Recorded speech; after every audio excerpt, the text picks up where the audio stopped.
안녕하세요. 오늘은 용익물권 중에서 전세권 한 20분만 정리하면 될 거예요. 여러분들 교재는 74쪽을 펴보시면 돼요. 전세권 한 문제 나오는데 여기서는 전세권의 처분성 이 정도 물어봐요. 그래서 설명하면 전세권은 일단 토지나 건물을 어떻게 사용하냐면 용도에 쫓아서 사용하기 위해서 용도에 쫓아서 그러니까 토지나 건물을 빌릴 때는 자기 마음대로 쓰는 게 아니라 용도에 쫓아서 만약에 주거용 건물을 빌린 사람이 듣고 말아야 돼. 주거용 건물을 빌려서 쓰는 사람이 용도에 쫓아서 쓰지 않으면 집 주인은 나가시올 수가 있어. 이것을 전세권 소멸 청구라고 그래. 그렇게 기억하시고 그러면 전세권이 성립되려거든 전세권 설정 계약과 등기를 해야 되겠지. 그래서 여기는 설정과 우리는 처분 행위에는 설정과 또 뭐가 들어갔어? 그렇지. 이제 설정 양도는 처분 행위야 이게. 그럼 전세권을 설정해 주는 사람은 일단 소유권이 있어야 되겠어, 없어야 되겠어? 그 얘기야. 전세권 설정해 주면 소유권이 있어야 된다 이렇게. 그래서 전세권 설정 계약을 체결하고 등기를 해야 되는데 계약을 체결할 때는 반드시 전세금을 거래해야 돼. 전세금. 그러면 그 전세금은 실제로 현실적으로 2억을 주기로 했다면 그 2억을 현실적으로 수수해야 되는 게 아니고 기존에 받을 돈이 있을 거 아니야. 그래서 포인트가 기존의 채권으로 있다 하면 되는 기존의 채권으로 밑줄 그으셔. 자, 74페이지 포인트 딱 밑줄 긋고 기존의 채권 밑줄 긋고 있다 하는 거예요. 있냐 없냐 물어보거든. 그래서 기존에 받을 돈으로 전세금의 지급에 가름하고 등기하면 된다 그 말이야. 그 다음에 여기 봐. 우리는 매매계약을 체결해서 의사표시로 소유권 취득하려거든. 기억하면 돼. 법률행위라는 수단을 통해서 소유권 취득하려거든. 등기하면 소유권 취득하고 목적물을 넘겨받아야 소유권 취득하더라. 안 넘겨받아도 취득하더라. 넘겨받아야 돼? 또 금방 또 목적물 넘겨받아야 소유권 취득한다고 그런 얘기는 한 적이 없잖아. 다시 한번 계약, 등기 그러면 성립되는 거고 목적물 넘겨받는 것은 다른 문제 아니야. 그러므로 똑같이 전세권 설정 계약을 체결하고 목적물의 명도는 안 해도 된다 그 말이야. 등기하면 직접 지배하니까. 그래서 거기다가 주의하셔. 목적물 명도는 성립 요건이다고 아니다고? 아니다. 그 다음에 이제 등기 여기다가 미리 전세권 설정 계약 시작하기 전에 그냥 기억하면 따라서 미리 등기해도 그 등기는 유효요 무효요? 유효 이렇게 하시면 돼. 미리 등기해도 존속기간 시작되기 전에 등기해도 미리 등기도 유효다. 그거 지금 다 어디 있으니까 미리 등기해도 유효다. 다 있으니까 안 써도 돼. 그 다음에 여기 존속기간은 이제 계약을 체결할 때 존속기간을 정해야 될 텐데 존속기간의 최장기는 말이야. 최장기간은 10년을 넘지 못해. 여러분들 그거 궁금하면 어디 있느냐면 19페이지 펴봐. 69페이지. 69페이지에 맨 우측에 전세권 나오지? 거기서 성립에 전세금 지급하고 등기해야 된다. 그 등기에다가 이렇게 써놓으면 돼. 미리 등기해도 유효다. 이렇게 써버려. 여기 69페이지 맨 우측에 여기다가 미리 등기해도 유효다. 그 다음에 존속기간은 최장기간이 거기에 몇 년을 넘지 못한다고 그랬어요? 10년. 거기 있으니까 봐. 그리고 최단기 보장은 여러분들 건물은 주로 있는 사람이 빌렸어? 없는 사람이 빌렸어? 토지는 있는 사람이 빌려? 없는 사람이 빌려? 비교를. 토지 한번 빌려본 적도 없잖아. 없는 사람들은 토지 빌릴 일이 없어. 그러니까 건물에 살기 위해서 가서 거기다가 냄비 차려놓고 그래서 건물은 있는 사람을 없는 사람을 보호해줘야 되므로 최단기간을 보장해줘. 1년을. 근데 토지는 돈 있는 사람들이 빌려 쓰는 거거든. 그러므로 제한이 없다 하시면 돼. 다시 건물을 있는 사람이 빌려 쓴다고 없는 사람이 빌려 쓴다고. 그래. 그러면 여러분 토지 빌려 쓴 적 있는 사람 손들어. 전부 거지들만 있잖아 우리가. 나도 빌려 쓴 적이 없어. 그래서 토지 같은 경우는 그건 제한 없이 최단 기간에 제한이 없다 이렇게 이해하면 돼. 그러면 자 어디 토지 최장 기간은 몇 년이야 제한이. 토지의 최장 기간은 또 없다고 그래. 여기 있잖아 여기. 저렇게 금방 가르쳐줘도 뒤돌아서면 머리 흔들면 없어져 버린다고. 야, 이 정도는 알면 돼. 그 다음에 이제 전세권 효력으로 우리는 공통점이 재산권의 공통적 특징이 다 같이 상속. 전세권도 처분할 수 있어. 근데 여기서 전세권 처분과 관련하여 다음 중 전세권의 소멸 사유를 골라라 했을 때 전세 목적물의 처분과 전세권의 처분은 같아 달라. 전세권은 자기 권리를 팔아먹는 거고 전세 목적물의 처분은 전세권의 대상인 건물을 팔아먹는 거야. 건물을 팔아먹는 사람은 전세권자에서 설정자에 있어. 전세 목적물 전세 살고 있는 물건을 파는 사람은 전세권자가 팔아? 집주인이 팔잖아. 그런 것들. 전세 목적물이 처분되었어도 전세권은 하등에 영향이 없다고 등기해놨으니까. 그런 것들 비교하시고. 그 다음에 이제 모든 재산권은 대위할 수 있는데 여기서 물권은 직접 지배하니까 자기가 물권은 직접 지배하기 때문에 물권을 누군가가 대위할 수는 없어. 저당권을 누군가 대위할 수는 없다고. 그러나 일정한 경우에는 채권이 있는 사람은 저당권을 대위 행사할 수 있는 경우는 있어. 그래서 물권은 대위하냐 안 하냐 이런 거 물어보지 않아. 다만 전세권에 기한 물청 있잖아. 물청은 채권자가 대위할 수 있다. 그 정도 아시면 되고 여기서 전세권을 대위한다 안 물어봐. 그 다음에 전세권도 포기할 수 있는가? 다 포기할 수 있어. 근데 여기 을의 갑이 소유하는 땅에 을이 여기다가 지상권을 갖고 지상권자가 건물 지었대. Y 건물을. 그리고 지상권자가 건물 지어서 병에게 이렇게 전세권을 설정해 주었대. 그리고 그 전세권을 목적으로 또 저당권도 있을 수 있어. 다 같이 전세저당. 한 번 더 시작.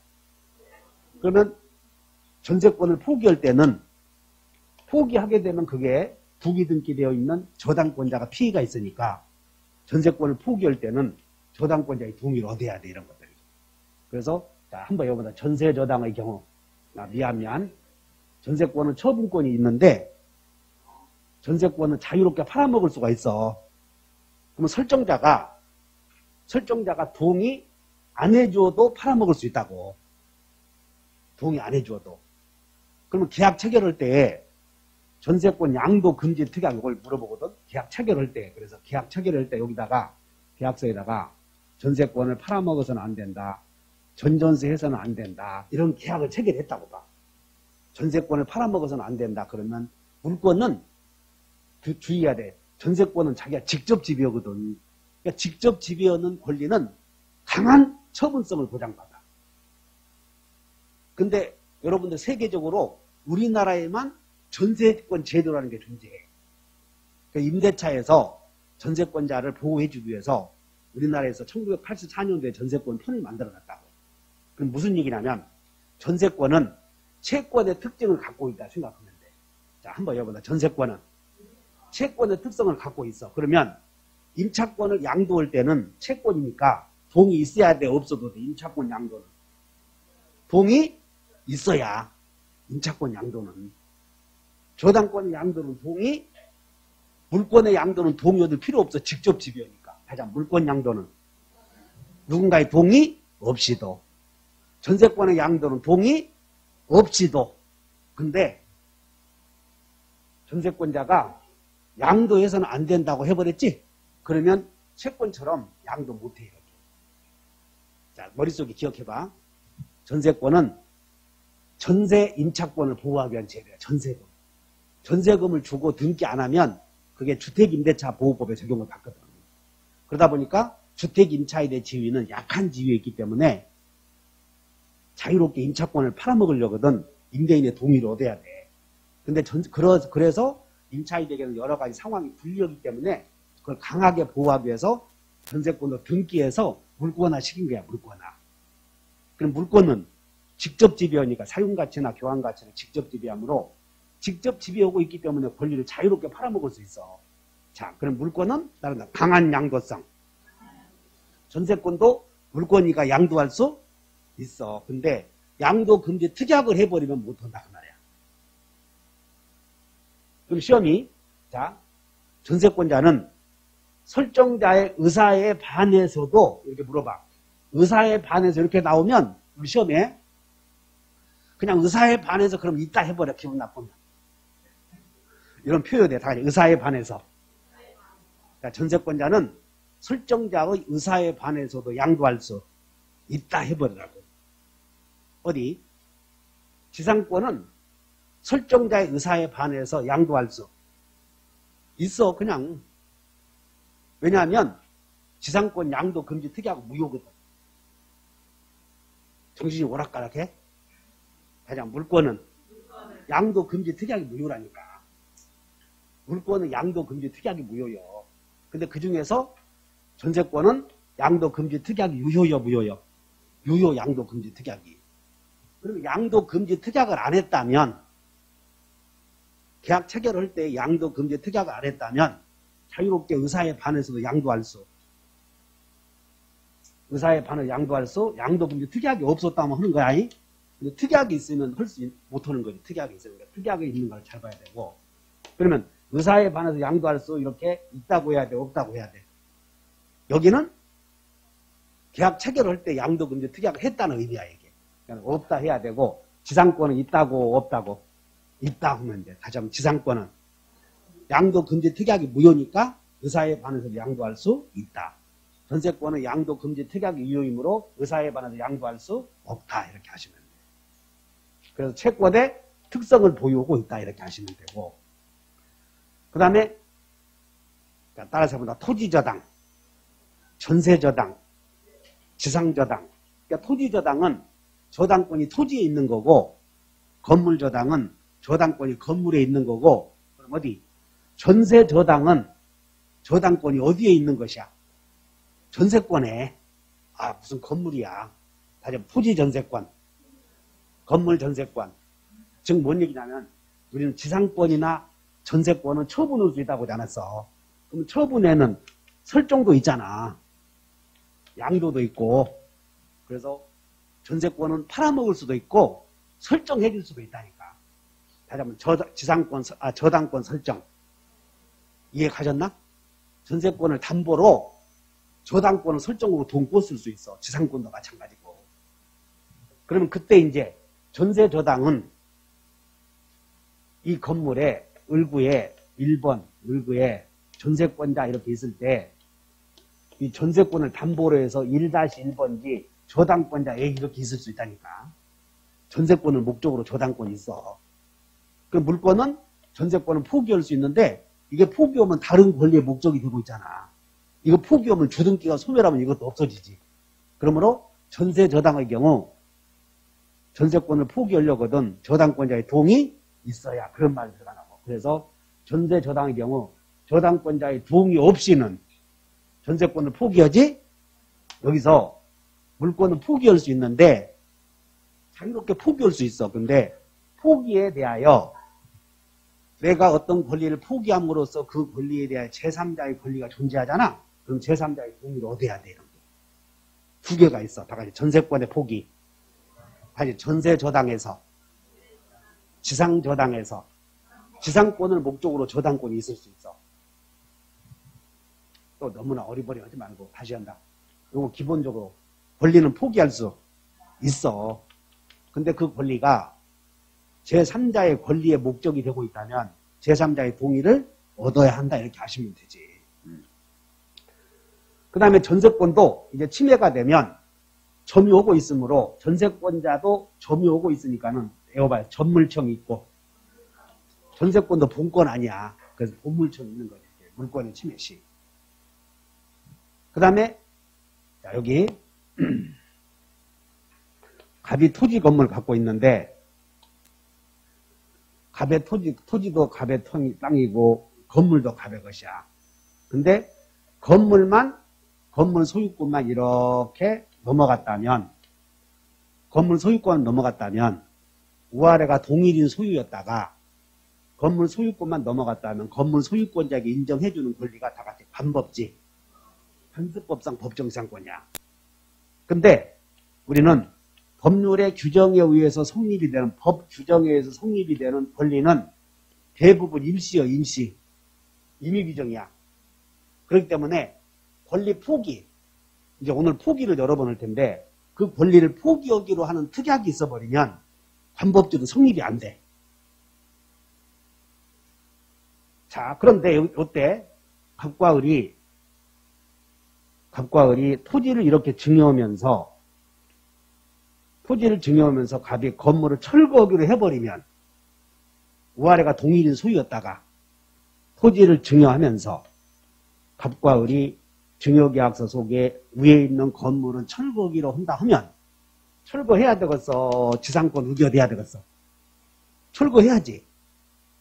지금 근데 여기 생각을 해봐. 그러면 이번에는 갑이 토지도 있고 건물도 있는데 이 건물에 을에게 전세권 설정해줘서 전세권. 을에게 전세권 설정. 그리고는 토지 소유자가 이렇게 A에게 넘어가. 건물도 이렇게 A에게 넘어가지. 근데 여기에 전세권이 따라왔잖아.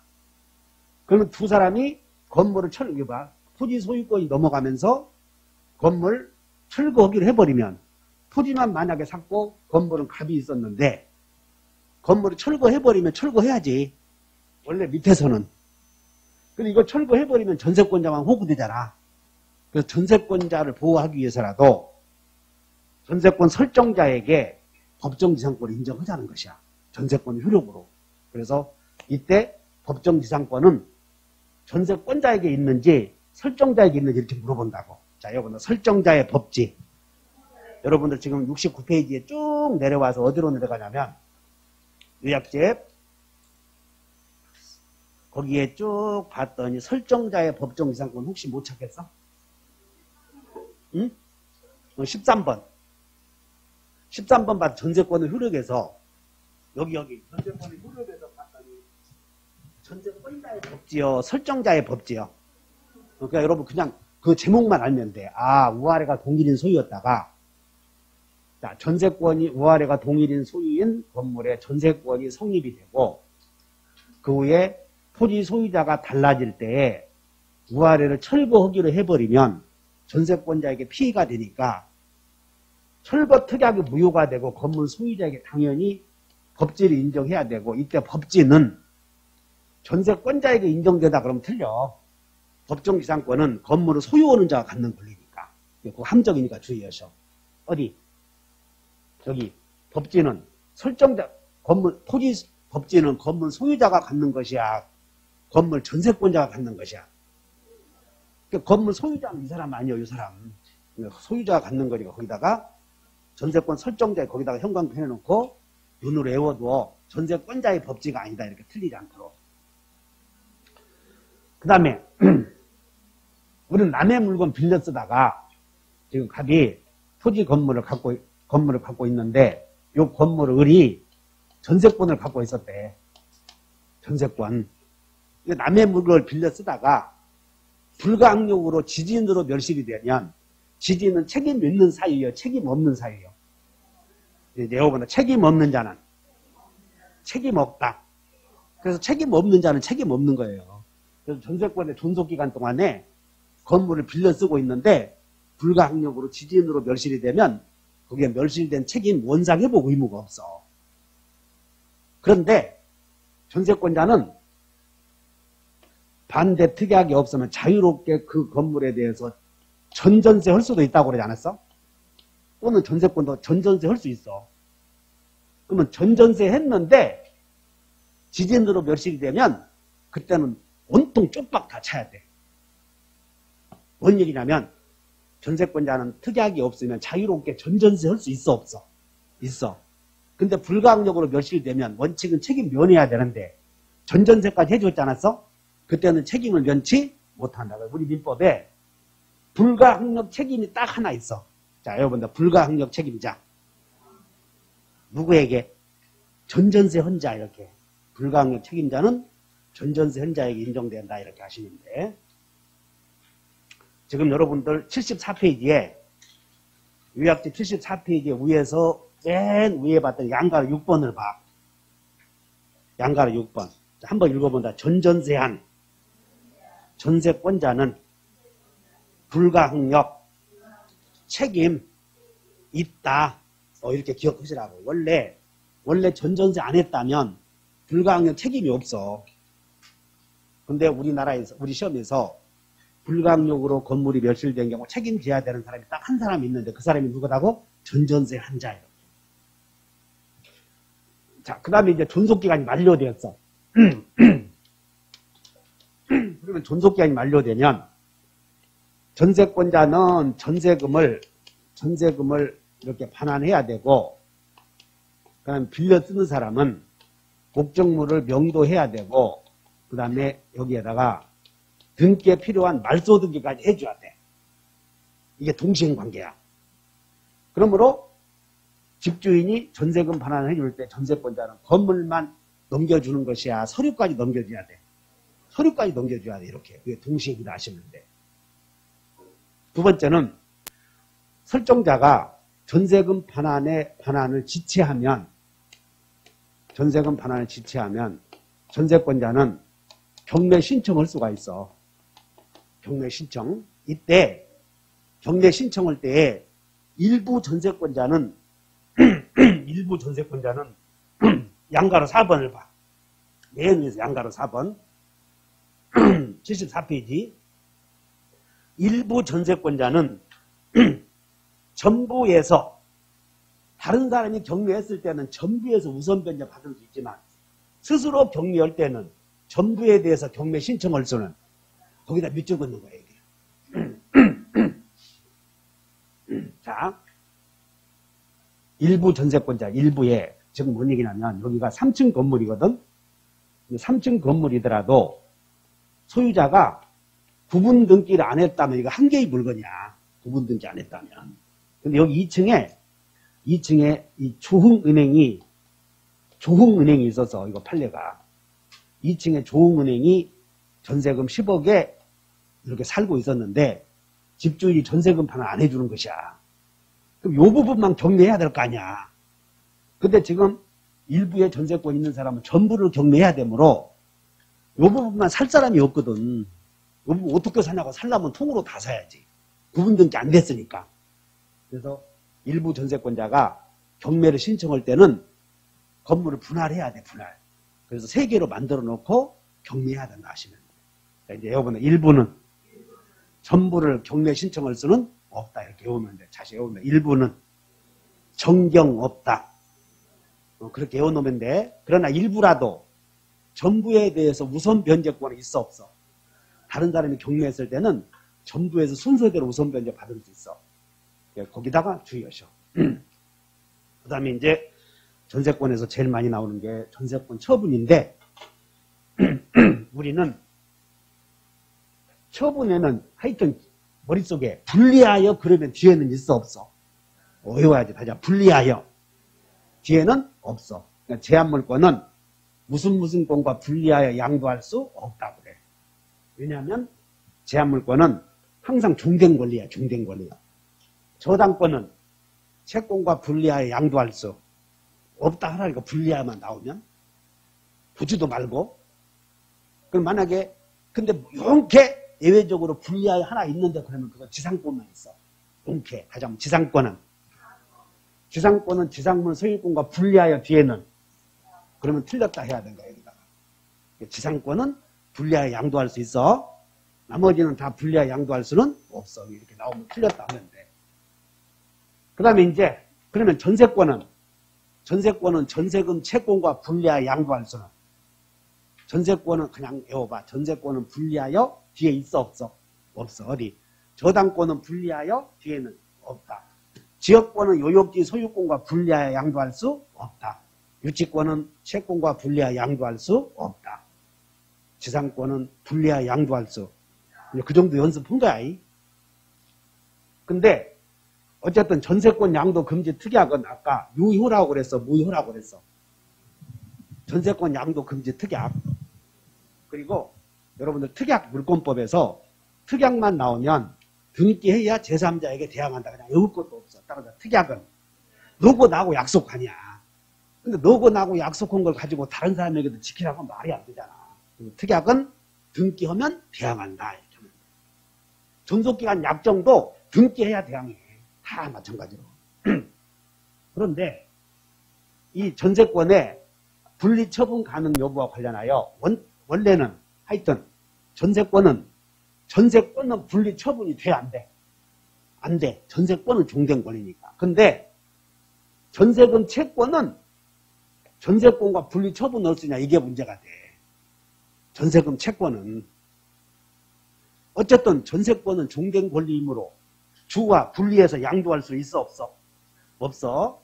그래서 여러분들 그 오른쪽에 그 74페이지 양가로 2번에 1번 봐.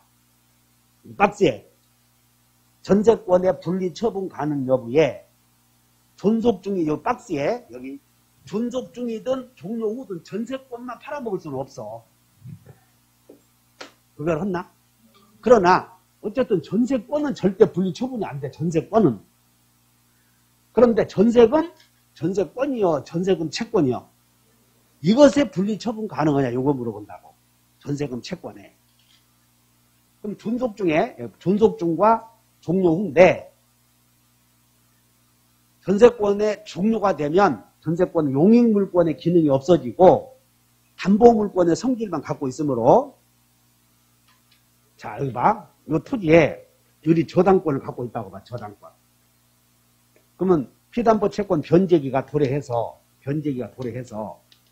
저당권자는 경매할 수 있는데 경매 않고 채권이 1억이야, 1억. 그러면 A의 병에게 정아, 네가 보험만 1억 받아가거라 할 수도 있겠어, 없겠어? 있지. 그러면 채권만 양도했으니까, 보험만 받아가거라 했으니까 저당권은 따라가지 않는다는 거예요. 마찬가지로 종료 후에 전세권과 분리하여 전세금 채권만 양도할 수는 있어. 종료 후에는 이제 저당권이 되었으니까. 그래서 거기다가 어디를 보냐면 4번 봐. 4번에 존속기간 만료 후, 동그라미 쳐, 만료 후. 전세금 반환 채권만을, 거기 또 분리하여 나오지? 근데 이제 여러분들이 또 분리하여만 나오면 뒤 없다 해야지 하지 말고, 지금 그거 달라, 지금. 전세금 반환 채권이 분리하여 양도할 수 있냐, 이거 공부하고 있다니까. 그 기간 만료 후에는 전세금 채권은 전세권과 분리해서 양도할 수 있어, 없어? 있어. 이렇게 주된 권리는 얼마든지 종과 분리해서 양도할 수 있어. 그러니까 여기는 주종을 따져야죠, 주종. 제한물권은 주여, 종이여. 종된 권리라니까, 위하여 존재하니까. 지상권은 건물 소유를 위하여야. 건물 소유권이 주된 권리여. 전세권은 전세금 채권이 없으면 전세권이 존재하지 않아. 자, 이거 봐. 전세권은 종된 권리, 전세금 채권이 주된 권리. 그럼 어디?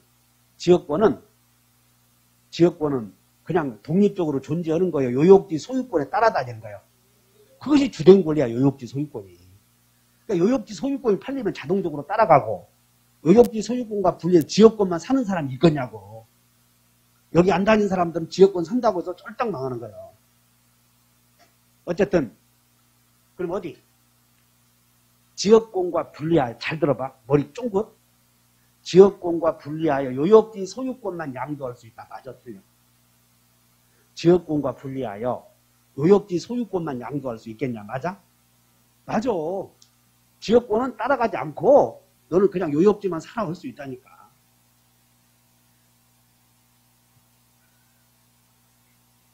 이제 안 볼 거예요. 그 사람 보면 내가 요즘에 그 사람 찾고 봤더니 말라. 그러니까는 분리하여 양도할 수 있는가 봐서, 자, 여러분들 주는, 아니 저당권은 채권과 분리해서 저당권만 사는 사람이 있겠냐고. 채권이 없는데 전세권만 사는 사람이 있겠냐고. 채권이 없는데.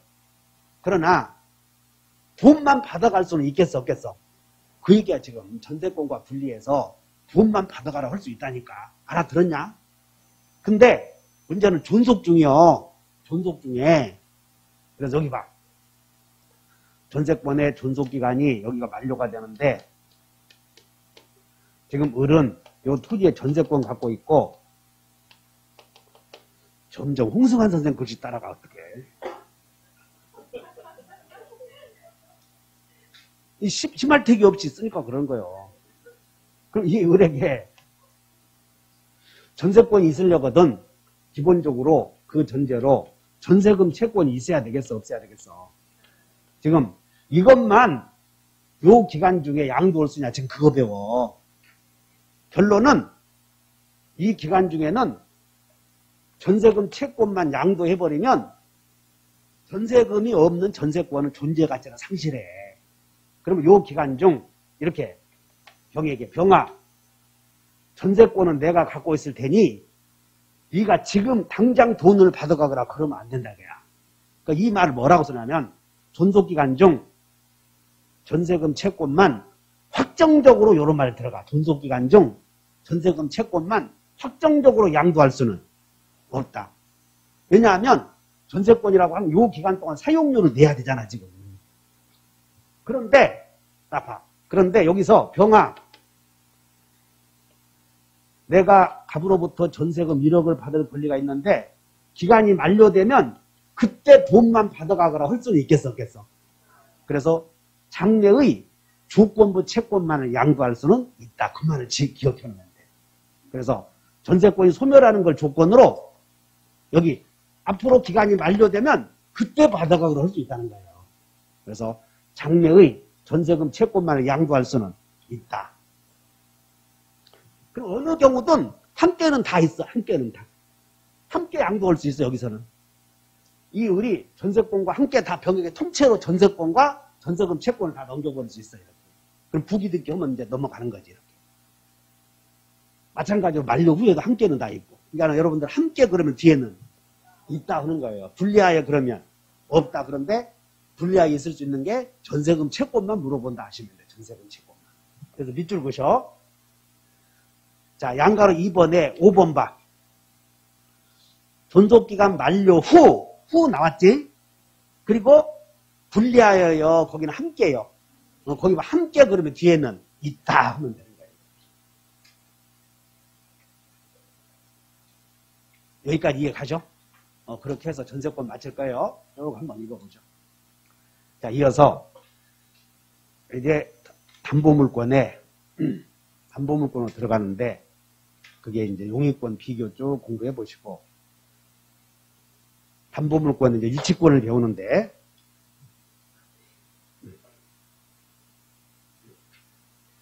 그냥 이렇게 봐. 유치한다 그 말은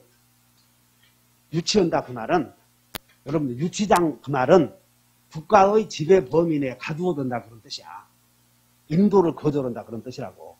그럼 개인이 유치한다 그 말은 권리자가 자기 지배 범위 내에 가두어두고 인도를 거부한다 그런 뜻이야. 점유를 이전하지 않겠다 이렇게. 알아들었냐? 그러니까 유치권이 뭐라고 그랬어? 자기 지배 범위 내에 가두어두고 못 넘겨주겠다 이렇게. 안경을 내가 수선으로 갔어. 안경 하나를 하나 갈아준 거예요. 그럼 그건 돈 줄 때까지 자기 지배 범위 내에 놔둬야지. 이런 걸 유치권이라 그런 거예요. 그럼 그 유치권은 어쨌든 소유자의 물건을 점유하겠지. 소유자의 물건을. 근데 유치권이 성립되려거든 소유자의 물건에 대해서 가두어둔다. 유치하려거든 계약에서 성립이 돼. 법률 규정에 의해서 성립이 돼. 법률 규정. 그러면 법률 규정에 의해서 성립이 되는 권리는 강씨겠어? 임씨겠어? 강씨인 사람 혼인했냐? 강씨하고? 강씨가 좋아? 임씨가 좋아? 강다방이 좋냐? 임다방이 좋아? 이름이 임다방, 강다방. 이런 데 돌아다니는 임다방은 많아, 이 사람아. 아마 검단에 여러분들 요 휴대폰 한번 쳐봐. 그러면 임다방 있다고 이렇게. 뭔 얘기냐면 아까 법률의 규정에 의해서 성립되는 권리는 대부분 임의규정이요. 그러니까 특약이 있어버리면 안 된다고. 포기해버리면 안 돼. 그러니까 유치권도, 먼저 가르쳐주는 거, 유치권도, 야, 유치권 포기하기로 해버리면 유치권 성립이 안 된다니까. 그래서 우리가 그 포기 특약의 유효인 게 지금 여기 봐, 차고의 경우에도 법률의 규정에서 인정되는 취소권이야. 차고 취소권은 법정 취소권. 그럼 특약으로 차고 취소권 배제하기로 하면 그건 유효요, 무효요? 유효. 이렇게 머릿속에 넣어봐. 어디? 관법지는 강행규정이야, 임의규정이야? 그건 관법지 배제 특약도 무엇이 돼? 유효. 어디? 유치권 배제 특약은 유효요, 무효요? 개념 잡았지? 유치권 배제 특약도 유효라고 이렇게. 어쨌든 뭘 가르쳐주냐면 법률의 규정에 의해서 성립되는 법정 권리는 강시요, 임시요? 임시다. 그러면 유치권 배제 특약은 무효, 유효? 유효 이렇게 세 개 외워봐. 다시 관법지 배제 특약, 차고 취소 배제 특약. 그런 거 다 뭐다? 유효다. 이렇게 기억해보라고. 그러면 이제 유치권은 어느 경우에 성립이 되냐면, 유치권은 법률의 규정에 성립이 되는데, 남의 땅을 이 갑이 소유하는 이 부동산 토지나 건물을 을이 자기 집의 범위 내에 두고 인도를 거부하게 되는 이유는 이 유치권자가 이 남의 땅에 비용을 투입했기 때문에 그래. 비용을 투입했기 때문에 그거 받아내려고 유치권이 나시면 돼. 알아들었냐? 다시 한번 비용을 받아내기 위해서. 그래서 유치권이 성립되는 대부분은 목적물에 들어간 비용이야. 목적물에 들어간 비용. 그래서 여러분들 75페이지 한번 본다. 그러면 유치권이 성립되려거든 조문이 이렇게 돼 있어. 타인의 물건이나 또는 유가증권을 점유한 자는 그 물건이나 유가증권에 이렇게 돼. 타인의 물건에 관하에 생긴 채권, 요걸 외워야 돼. 다시 한번 관하에 생긴 채권. 그럼 이 타인의 물건에 여기 관하에 생긴 채권이란 물건 때문에 생긴 채권이야. 물건 때문에 생긴 채권. 근데 이 관하에 생긴 채권을 뭐라고 얘기하냐면 학자들은 채권과 물건 사이에 여러분들 시험 문제를 보면 다음 중 결령관계가 인정되는 것을 보라 이렇게 나온다고. 결령관계가. 그럼 결령관계는 뭐냐면 긴밀한 관계를 결령관계라고 그래. 다 같이 긴밀한 관계. 채권과 목적물 사이의 긴밀한 관계인데 그냥 결령관계가 인정된다 그러면 그것은 비용이다 하시면 돼. 따라서 결령관계가 인정된다. 그것은 물건에 들어간 비용밖에 없어. 비용. 부동산의 경우는 비용밖에 없다고. 그러면 동산에 들어가는 비용은 남의 소를 갖고 있다가 자기다가 사료를 사다 준 거 아니야. 내가 남의 소를 갖고 있다가 거기다가 사료를 먹였어. 그럼 그것도 비용 아니야. 소. 알아들었냐? 그래서 자 유치권이 성립할 수 있는 이 채권은 하나는 우선 내가 앞서가 하나는 무슨 채권? 비용상환 채권. 자 여러분들 비용상환 채권. 그리고 부동산의 경우는 비용밖에 없고 동산의 경우는 동산으로부터 동물의 공격으로부터 입은 피해가 있어. 그래서 두 개밖에 없어. 다 같이 동물로부터 입은 동물. 남의 땅에 갑의 땅에 을이 키우는 수가 수박밭에 와서 들어와서 볼 차고 노는 거예요. 두 마리가 미쳐서 날뛰고 다녀. 우리 팔레가 말 있잖아. 말 알아? 말이 벼를 좋아해? 콩을 좋아해? 콩? 벼? 그러니까 여러분들이 촌에서 안 살아봐서 콩 모르는 거예요. 말이 우리 어렸을 때는 그럼 말도 많이 지나다니더라고. 말 지나다니 놔뒀는데 옆에 밭에 콩을 다 뜯어먹어버린 거예요. 또는 별을 뜯어먹은 거. 그래서 마리를 잡아놓으면 그게 유치권이다 하시면 되는데, 그게 물건으로부터 입은 손해, 동물로부터 여러분들 보충기에 있어 입은 손해는, 그것도 손해는 사람으로부터 입은 손해를 잡아놓은, 사람으로부터 생긴 손해를 주먹으로 한 대 맞았어. 이게 대승이한테 한 대 맞았다고. 두통 맞아서 한 개 날라갔어, 이빨이. 물건으로부터 입은 손해요, 사람으로부터 입은 손해요. 그 사람 잡아놓을 수 없잖아. 그 유치권이 안 돼. 근데 동물, 개가 내 바지를 찢었다면 개로부터 내가 손해를 받지? 그러면 개 잡아두면 그게 유치권이라는 거야. 그래서 유치권이 성립할 수 있는 건 비용하고 손해밖에 없어. 다 같이 비용, 손해. 유치권이 성립할 수 있는 채권은 비용과 손해밖에 없어, 일단. 근데 비용과 손해밖에 없는데 그것을, 그 비용이 물건에 관해서 생긴 채권이래. 비용이. 그리고 이제 변제기에 도래해야 돼. 이제 비용을 투입했다면 언제 돈을 주겠다라는 변제기가 도래해야 돼. 그리고 불법 점유는 어느 경우에도 법에서 보호받지 못해. 불법 점유의 경우에는 취득시효도 안 된다 이 말이야. 그 다음에 유치권 발생 배제 특약이 없어야 돼. 아까 유치권 발생 배제 특약은 무효라고 그랬어, 유효라고 그랬어? 유효 이렇게. 자, 이제 외워본다. 이렇게 외워버려. 유치권은 따라서 비용 받을 자가, 다시 한번 비용을 받을 때 점유하는 자는 특약이 없으면 유치권이다. 이렇게 외워버려. 다시 한번. 유치권은 언제 성립이 돼? 비용 뭐 할 때?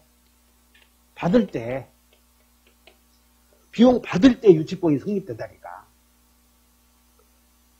그럼 임차인은 목적물에 비용을 투입했을 때 그 비용을 받아, 임차인의 점유는 불법점이야, 적법점이야? 계약을 체결해서 적법점이 아니야. 임차인이 목적물에 필요비를 투입했어. 비용을. 그럼 비용에는 두 개밖에 없어. 다 같이 필요비, 유익비. 그 임차인의 필요비는 받을 때가 언제예요? 계약 끝나면 즉시. 임차인의 필요비는 한없이 수선해 나간다잖아. 근데 한번 수선했는데 돈 안 주면 다시 수선 못 하거든. 그러니까 빨리 달라고 해서 수선해야지. 근데 유익비는 비용이 목적물의 객관적인 가치를 증축 비용, 증대시키거든. 그러니까 유익비는 만료시여, 즉시여. 만료시. 그리고 여기서 갑과 을 사이에 요 아버지 땅을 아들 녀석이 서류를 위조해서 지 이름으로 등기해놓고 친구 병에게 팔았대. 그럼 갑이 병과의 계약이 무효하냐? 무효인 경우 진정 소유자가 불법 점유자에게 물건 내놓으라 하면 그 사람이 선의인 경우는 과실을 수취할 수 있었지 않았어. 그래서 이때 소유자가 물부선 행사할 때 불법 점유자는 언제 비용 내놓으라고 하냐면, 자, 여기 본다. 계약이 애초에 없었지 않았어. 그러므로 목적물 발한 시에 비용 상환 청구가 생긴다. 이렇게 외우면 돼. 자, 그것을 한번 보자. 그럼 타인의 물건에 관해서 생긴 채권이란 물건 때문에 생긴 채권인데 결국은 두 개밖에 없다고 그래서 다음 중 결련관계가 인정되는 걸 골라라 하면 비용이요. 또 하나는 손해, 그거밖에 없어. 동물로부터 입은 손해. 근데 그걸 말이랑 만들어놨다는 거야. 말을. 그래서 유치권이 성립되려거든 채권과 목적물 사이에 무슨 관계가 있어야 돼? 결련관계가, 긴밀한 관계가 인정돼야 된다 그 말이야. 그러면 긴밀한 관계가 인정되는 게 결국은 다 비용, 손해, 그것만 있는 거예요. 비용, 손해. 긴밀한 관계가 인정되는 게 비용, 손해밖에 없는데 말이 이렇게 복잡해졌어. 그러면 결련관계 인정되는 경우가 채권이 목적물 자체로부터 생겼대. 그게 뭐냐면 목적물에 들어간 비용이요. 목적물에 들어간 비용. 동물의 공격으로서 받은 피해가 목적물 자체로부터 생긴 것이야. 즉 결국은 그냥 비용밖에 없다니까. 손에 이렇게 말이 만들어놨지만. 그러면 자 어디 채권이 목적물 자체로부터 생긴 경우에는 유치권이 성립할 수 있다. O요, X요? O. 목적물 자체로부터 생겼으니까. 근데 채권이 목적물 자체로부터 생겼다고 했을 때 그것이 뭐라고 사례가? 비용 손해 다. 아따 못 알아듣냐? 다시 한번 목적물 자체로부터. 그냥 목적물 자체로부터 생긴 것이 목적물에 들어간 비용이요. 투입한 비용. 그리고 목적물 자체로부터 생긴 게 피해, 손해 요거밖에 없다고. 됐냐? 그럼 어디? 채권과 목적물 반환 청구권이 동일한 법률관계나 사실관계로도 생긴 경우에 이것도 결국은 뭐요? 비용 손해요. 말이 비용과 손해가 생기는 법률관계를 공부하는 거예요. 이거. 비용과 손해가 법률관계를 맺고 생기는 경우도 있고 유효한 법률관계 없이 생기는 경우도 있다 그 말이야. 어디? 걔가 내 바지를 물었을 때는 그 계집 주인하고 나하고 계약을 체결한 거예요. 체결 없이 한 거예요. 그런 걸 목적물 자체로부터 생겼다 그런 말을 써. 그러나 도급계약은 자, 갑의 토지에 도급인과 수급인이 계약을 해. 여기다가 도급계약을 하면서 을이 도면을 주면서 이렇게 건물을 완성해 주기로 한다는데 계약을 해. 그러면 이 을은 건물의 공사를 하는데 들어간 공사 비용은 결국은 물건 자체에 들어간 거 아니야. 그래서 그걸 받아내기 위해서 유치권이 되는데 여기는 우연히 지나가다가 공사를 한 것이야. 법률관계에 의해서 한 거예요. 그래서 하나의 법률관계로부터 공사관계에서 비용을 투입했다는 얘기야. 그럼 여기서 또 하나는 갑과 을이 도급계약을 하면서 갑의 건물이 세 동 있어. 세 동. 갑의 건물이. 세 동 있는데 이것이 각각 창호공사를 한 거예요. 창호공사를 해서 창호공사비를 주기로 해. 그러면 세 개 동의 창호공사를 했을 때 비용을 주기로 했을 때 각각 계약서 3개 쓰냐 1개만 쓰냐? 1개만 쓰잖아. 그러면 계약서는 1개 썼지만 하나의 법률관계로부터 생겼지만 그러나 비용은 여러 개의 비용을 담보지. 그래서 나중에 유치권의 불가분성이라고 하는 것이 있는데 불가분성은 담보물권의 불가분성은 채권과 운명을 같이 한다는 거예요. 그래서 이 유치권자는 이 한 동만 유치한 경우 요 세 개에서 생긴 물건 돈을 다 받아낼 수 있다는 거예요. 이게 불가분성이야. 그러니까 불가분성이란 재미가 없나 봐. 우리가 불가분성을 2번 해서 다 그래. 불가분성. 두 개의 권리가 뭘 같이 해? 운명은 뭐예요? 운명이 생사. 다음에 생사를 같이 한다. 다시 한번 채권과 유치권은 생사를 같이 하는 거예요. 근데 그 생사를 같이 하는 건 목적물을 분리할 수 있어도 된다고 말이야. 분리할 수 있어도. 그래서 갑이 을과 하나의 도급계약에서 세 개 동을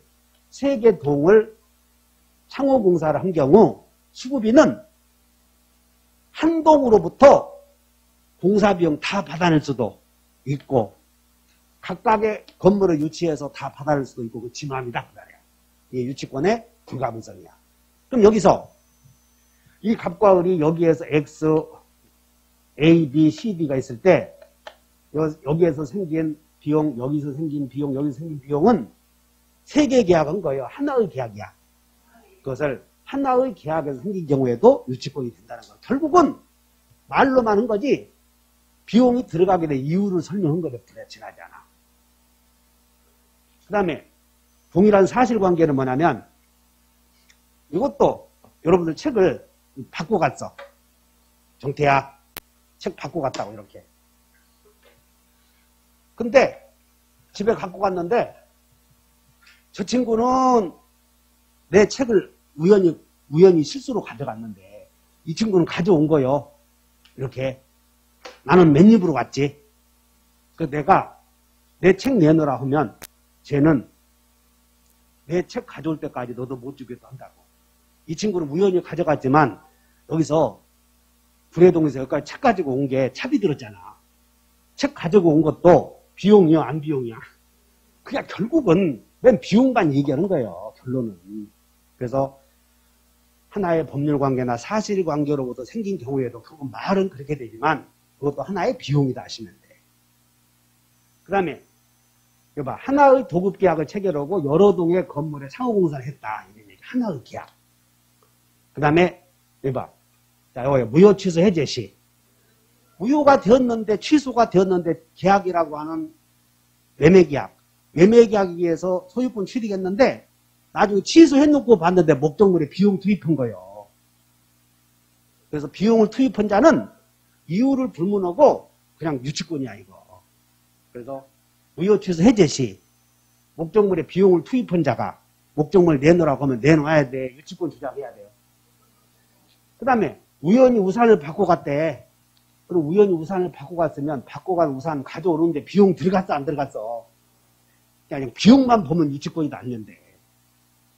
근데 말이 그 비용을 투입하기도 말이 이렇게 복잡하니까 여러분 정신이 좀 시끄러울 뿐이야 이거. 그 다음에 결령관계가 이런 경우는 이제 여러분들이 이 말들을 좀 이해해놔야 돼. 어디 채권과 목적물 사이에는 결령관계가 인정돼야 된다. 이렇게 오해해야 돼. 채권이 목적물 자체로 생긴 경우에도 결령관계 인정된다 하면 오해해야 된다고. 채권과 목적물 반환 청구권이 하나의 사실관계로 생긴 경우에도 결령관계 인정된다면 오해해야 돼.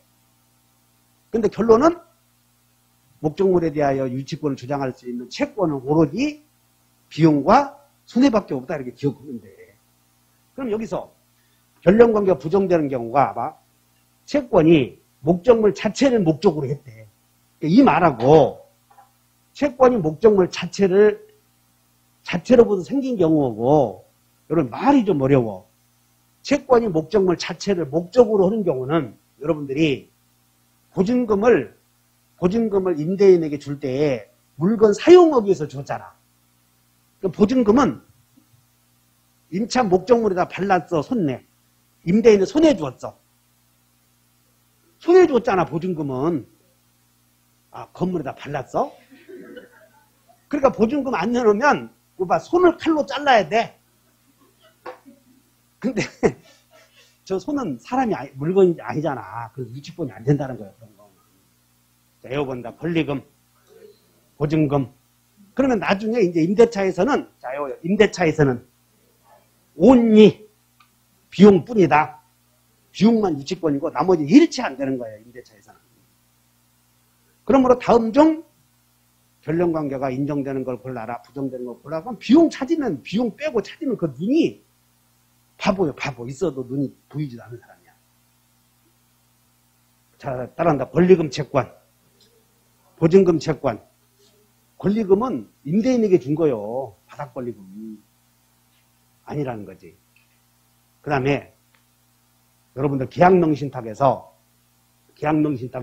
신탁자가 수탁자에게 계약명신탁이 무효인 경우 우리 여기 갑이 병의 땅을 사고 싶어. 병의 땅을. 그런데 을에게 을아 네가 가서 매매계약도 하고 그리고 네 이름으로 등기도 해라라고 계약명의신탁을 해. 근데 이 실명법 시행 전이냐 후냐 따져서 전에냐 후냐 따져서 이 을이 을과 매매계약을 해서 등기를 했을 때 실명법 시행 전에는 병이 선이었을 때 전에는 유효였으니까 실명법 시행 전에는 해지해서 언제든 부당이득을 내놓을 수 있고 그 다음에 실명법 시행 후에는 명의신탁 해지를 못해서 자금을 내놓으라고 해야 돼. 명의신 실명법에서. 한번 여기서 전부 후자. 근데 이때 갑이 을에게 실명법 시행 전이든 부당이득 내놓으라고 하든 자금 내놓으라고 하든 그것은 이 토지에 이 신탁자가 수탁자에게 땅을 사달라고 준 돈이잖아. 수탁자 손에다 넣은 거지 물건에다 바른 게 아니니까 수탁자가 부당이득 내놓을 때까지 물건 못 내놓겠다. 그럴 수는 없다는 거예요. 이해하시면 돼. 그냥 막 정신이 시끄러워서 다른 데 찍고 싶어도 비용 안 보이면 없어. 이런 거 그냥 어디 운송비용은 유치권이 아니야. 운송비용, 공사비용, 자동차 수선비용 그런 것도 비용 들어가면 공사대금은 그럼 공사대금은 유치권이 아니야. 또 아니래. 가봐 씨. 공사대금은 젠장 그러면 공사한 비용 아니냐. 결론은 어떻게 큰아들은 비용이고 장남은 비용이 아니고 어떻게 하냐고. 그럼 여기서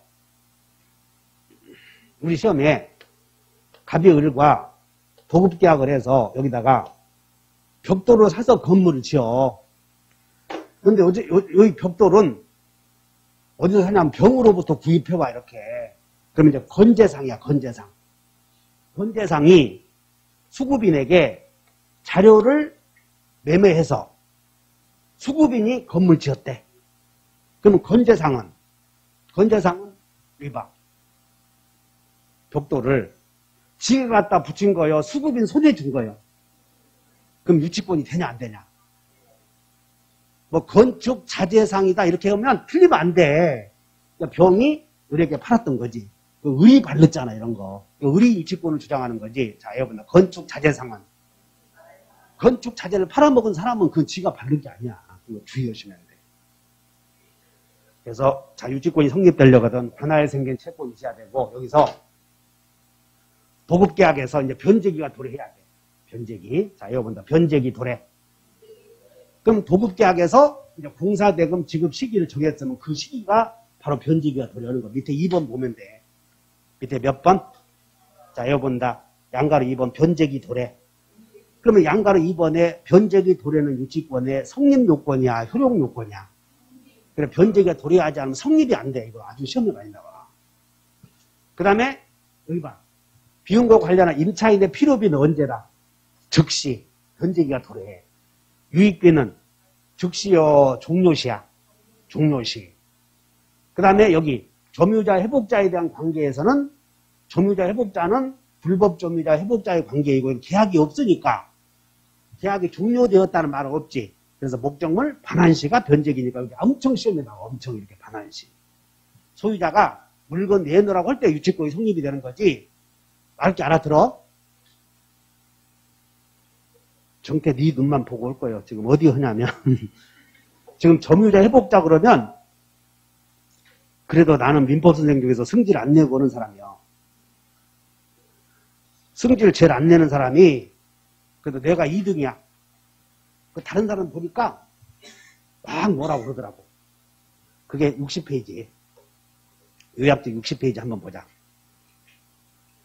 요약집 60페이지 봤더니 맨 위에 점유자 회복자의 관계 나오지? 그리고 밑에 비용이 나오잖아. 밑에 비용 상환. 그때 비용 상환에서 여기서 이봐, 점유자의 상환 청구는 언제 변제기가 들어요? 언제? 목적물 반환시가 변제기요. 이거 시기가. 여기 반환시가 시기라고 목적물 내놓으라고 할 때 변제기야. 그래서 시험이 자, 이제 하나만 하고 시작. 갑의 땅 을이 서류를 위조해서 매매한 것처럼 꾸미고 등기를 해놓고 을이 아버지 땅이 어머니 재산날 사건이야. 어머니 재산날 사건에 아들과 아버지가 매매 계약을 했어. 아버지 술 잔뜩 드시게 하고 그 매매해서 등기해놓고 친구에게 팔았지. 그 병이 점유해. 이 점유는 갑에 대해서는 불법 점유잖아. 그 등기했어 이렇게. 그리고는 점유 중에 여기다가 비용을 투입한 거예요. 부업도 기량하고. 이때 갑이 을에게 야, 네 등기는 무효니까 말소해. 이제 이 사건이야. 그럼 갑이 회복자가 점유자에게 등기 말소만을 청구할 때 못해. 왜? 내가 비용을 투입해서 유치권자인데. 지금 알아들었냐? 갑이 이 등기가 무효 등기래. 등기 말소를 청구할 때 나 등기 말소 협력 못하겠다. 이유가 뭐냐? 내가 비용 투입자요. 내가 유치권자다. 그럼 유치권을 주장하는 건 등기 말소 때 해야 돼. 목적물 내놓으라고 할 때 해야 돼. 박수. 그걸로 알아란 말이야. 이 갑이 물건 내놓으라고 할 때 유치권 주장하는 거지. 등기 말소를 청구할 때는 아직 유치권이 성립이 안 됐어. 그 얘기라고 지금. 알아들었어?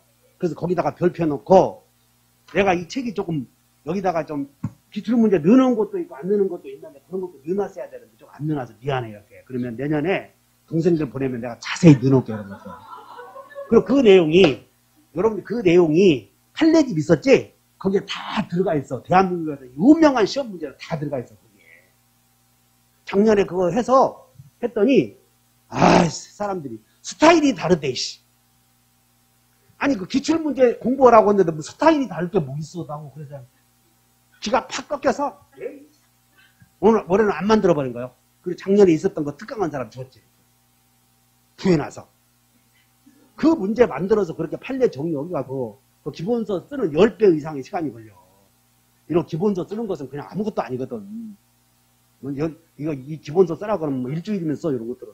법조문 갖다 놓고 붙여서 법조에 들어가면 법조 있지 않아? 판례 있고 조문 순서대로 쓰면 뭐 할 거 없어. 근데 지금까지 나왔던 각종 자격시험의 기출문제를 분석해서 하는 게 쉽지 않아. 그러니까 여러분들 기출문제 보면서 항상 인사하면서 봐. 그 하나 갖고 있는 거 그냥 헛되이 보지 말고 그 책은 정말 여기만 있는 거예요. 검단만. 다른 사람들 책 출판을 하고 내가 안 하잖아, 그거. 그래서 그런 것들이 다 들어가 있다고. 어쨌든 점유자 회복자의 비용상환 청구 시기는 등기 말소 청구 시여 목적물 반환 시여 이런 것들이 시험에 나오니까 주의하셔. 쉬었다 합시다.